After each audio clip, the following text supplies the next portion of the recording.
అనుకున్నప్పుడు పవన్ కళ్యాణ్ గారిని ఫ్రేమ్లోకి తీసుకురావడం చూస్తున్నాం. ఇది కూడా మనం అందరూ కూడా గమనించాలి. ఎందుకంటే ప్రాయశ్చిత్త దీక్ష చేస్తున్నానని పవన్ కళ్యాణ్ అంటున్నారు. ప్రాయశ్చిత్త దీక్ష ఎవరు చేస్తారు? తప్పు చేసిన వాళ్ళు చేస్తారు. అంటే చంద్రబాబు నాయుడు తప్పు చేశాడు, ఇది అబద్ధం, ఈ లడ్డూలో కల్తీ జరగలేదు, ఇది నాకెక్కడొచ్చి ఆ పాపం చుట్టుకుంటుందన్న భయంతో పవన్ కళ్యాణ్ ప్రాయశ్చిత్త దీక్ష చేస్తున్నారనేది ఈరోజు మాకు అందరికీ అర్థమవుతున్న విషయం. ఎందుకంటే ఈ రాష్ట్రంలో తిరుమల కొండ మీద 1000 కాళ్ళ మండపాన్ని కొట్టేసింది చంద్రబాబు నాయుడు. దుర్గా గుడిలో క్షుద్ర పూజలు చేయించింది చంద్రబాబు నాయుడు. విజయవాడలో 25కు పైగా పవిత్రమైన దేవాలయాల్ని కూర్చింది చంద్రబాబు నాయుడు. పూజల్లో బూట్లు వేసుకొని పూజలు చేస్తూ అన్ని తొక్కేసింది చంద్రబాబు నాయుడు గారు. ఇలాంటి చంద్రబాబు నాయుడు కోసం ఎన్ని ప్రాయశ్చిత్త దీక్షలు చేసినా ఆయనైతే దేవుడు క్షమించడు, అలాగే హిందువులు కూడా చంద్రబాబు నాయుడిని క్షమించరు. ఆ పాపం నుంచి తప్పించుకోవడానికి పవన్ కళ్యాణ్ చేస్తున్న ఈ 11 రోజుల ప్రాయశ్చిత్త దీక్ష పవన్ కళ్యాణ్కి మాత్రమే పనికొస్తుంది. కాబట్టి ఇకనైనా తిరుమల తిరుపతి దేవస్థానాన్ని అడ్డం పెట్టుకొని జగనన్న మీద దుమ్మెత్తి పోసే కార్యక్రమాల్లో ప్రతిష్టగా దిగజారిస్తే తిరుపతి అమ్మాయిగా నేను ఊరుకునేది లేదని కూడా ఈ సందర్భంగా తెలియజేసుకుంటున్నాను. కానీ ఇదే దేవాలయంలో కనకదుర్గ అమ్మవారి రథం తాలూకు మన సింహాలు మాయమైనవి, కొన్ని ఇబ్బందులు తప్పులు జరిగినాయి అంటే ఒక్కొక్కరు ఎలా మాట్లాడారు వైసీపీ నాయకులు? వాళ్ళెవరు ముస్లిమ్స్ కాదు, హిందూస్ కాదు, వాళ్ళెవరు ముస్లిమ్స్ కాదు, క్రిస్టియన్స్ కాదు, హిందువులే అందరూ. పొద్దున్న లేస్తే తాళ్ళు కట్టుకునే వాళ్ళు, బొట్లు పెట్టుకునే వాళ్ళే. కానీ ఒక తప్పు జరిగింది, ఒక అపవిత్రం జరిగింది అంటే పదవులు అనుభవిస్తూ ఉన్నవాళ్ళు, పొద్దున లేస్తే గుళ్ళకి వెళ్ళేవాళ్ళు, వీళ్ళు అపహాస్యం చేస్తూ ఉన్నారు, వీళ్ళు వెటకారం చేస్తూ ఉన్నారు. ఈ ఎంటైర్ ఈ విషయంలో వాళ్ళు మతం పుచ్చుకున్నారా లేదా నాకు అన్నీ తెలియదు. వైవి సుబ్బారెడ్డి గారు ఉన్నారు, భూమన కరుణాకర్ రెడ్డి గారు ఉన్నారు, వారి కుటుంబ సభ్యులు ఉన్నారు. ఎవరైనా సరే మీరు మతం పుచ్చుకున్నారా లేదా నాకు తెలియదు. అవన్నీ అది మీ బయటికి చెప్పుకుంటారా లేదు నాకు తెలియదు. నేను అది కూడా మాట్లాడట్లా. కానీ మీరు బాధ్యత తీసుకున్నారు. మీరు హైందవ ధర్మాన్ని కాపాడుతానని మీరు బాధ్యత తీసుకున్నప్పుడు కాపాడాల్సిన అవసరం మీ మీద ఉంది. బోర్డుని మీరు స్థాపించారు, మేము స్థాపించాల. తప్పులు జరిగినాయి. తప్పులు జరిగితే వైఎస్ జగన్ గారు ఏం చెప్పాలి? ఒకవేళ నాకు తెలియకుండా మేము ఆయన బ్లేమ్ చేయట్లా. కానీ మీ ఆధ్వర్యంలో జరిగింది, మీరు కాన్స్టిట్యూట్ చేసిన బోర్డు వల్ల జరిగిన తప్పిదాలు ఇవి, మేము ఇవి కనుగొన్నాం. ల్యాబ్ టెస్టులు ఇవన్నీ మేము ఆటలాడతామా? ఇవన్నీ బాధ్యత లేదా? కనుక చాలా బలమైన సనాతన ధర్మాన్ని పాటించేవాడిని. దాకా మా ఇంట్లో రామనామం ఉండేది, రామ జపం ఉండేది మా ఇంట్లో. అలాంటి రామభక్తులం మేము. కానీ రామతీర్థం విగ్రహాన్ని, రాముడి విగ్రహాన్ని శిరచ్ఛేదం జరిగినప్పుడు ఒక సగటు సనాతనవాదిగా, సగటు హిందువుగా బయటకు వచ్చి చాలా గొడవలు చేయగల సత్తా ఉన్నవాడిని గుర్తుపెట్టుకోండి. ముఖ్యంగా వైసీపీ నాయకులకి, నన్ను విమర్శించే దేశ యావత్తు నన్ను విమర్శించే ప్రతి ఒక్కరికి తెలియజేస్తున్నా, గొడవ పెట్టుకోవాలంటే చాలా బలంగా గొడవ పెట్టుకోవాలి. కానీ నాది పేదవాళ్ళ కష్టాలు, క్రిమినలైజేషన్ ఆఫ్ పాలిటిక్స్, వీటి మీద మేము మాట్లాడతాం, వీటి మీద తప్పించాం. ప్రజలు బాగుండాలి, కాన్స్టిట్యూషన్ వాల్యూస్ని అప్హోల్డ్ చేయాలి, రాజ్యాంగం బాగుండాలి, వీటి కోసం తపన పడేవాళ్ళం.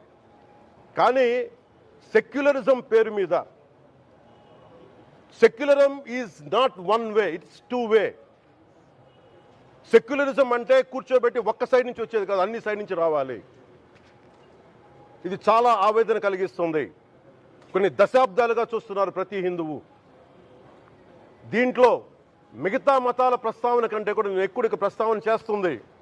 హిందూ ధర్మాన్ని పాటించి, వాళ్ళు వ్యక్తిగతంగా పాటించి బయటకు వచ్చేటప్పటికి మీడియా వారి కోసమో లేదంటే ఇంకొంత ఎవరైనా సాటిస్ఫై చేయడం కోసం తెలియదు, కానీ సాటి హిందువులు తోటి హిందువులను తిడుతూ ఉన్నారు. ఇది చాలా ఆక్షేపణీయం. దీంట్లో నేను ముస్లిమ్స్ నిందించట్లా, అది క్రిస్టియానిటీ నిందించట్లా, కానీ బాధ్యత తీసుకున్న హిందువుల్ని నేను నిందిస్తున్నాం. బాధ్యత మీది. మీరు యథాలాపంగా వచ్చి ఇది పొలిటికల్ పదవులు, విగ్రహాలు పోతే మేము ఇల్లు కట్టుకుంటాం, వాకిళ్ళు కట్టుకుంటాం, ఏం మాటలు అవి?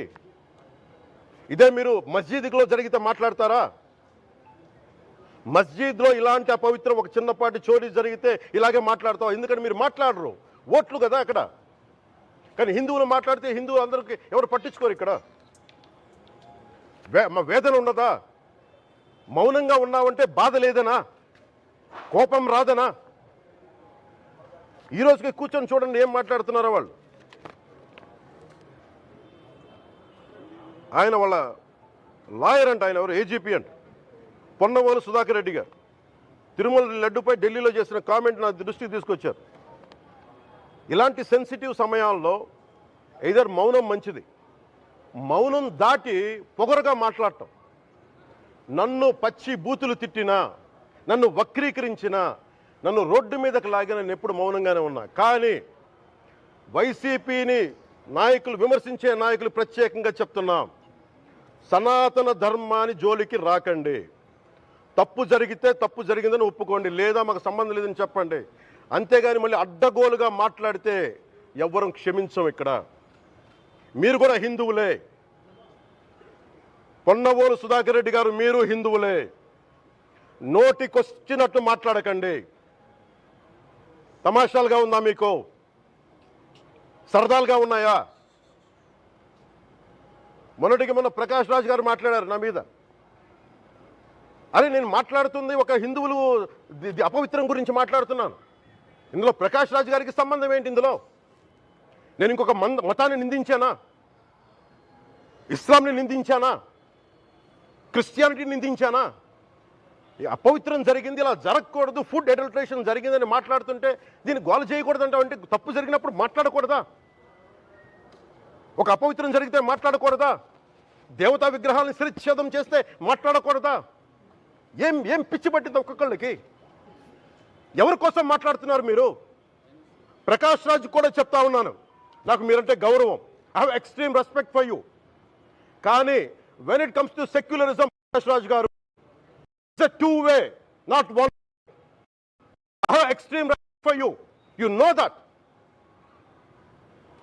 మీరు secularism is all, it is not way. హిందువుల మీద దాడినప్పుడు వచ్చి మాట్లాడడం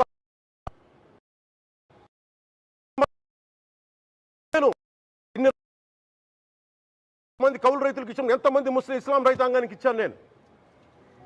ఇదే ఎన్ని మద్రాసాలకి డబ్బులు ఇచ్చాను నేను, 25 లక్షలు 30 లక్షలు ఇచ్చాను, నేను ఇచ్చినవాడిని. నేను నాకు అన్యమతం ఇస్లాం మీద గౌరవం ఉన్నవాడిని, క్రిస్టియానిటీ మీద గౌరవం ఉన్నవాడిని, చిన్నప్పటి నుంచి కూర్చొని మిషనరీ స్కూల్లో చదువుకున్నవాడిని.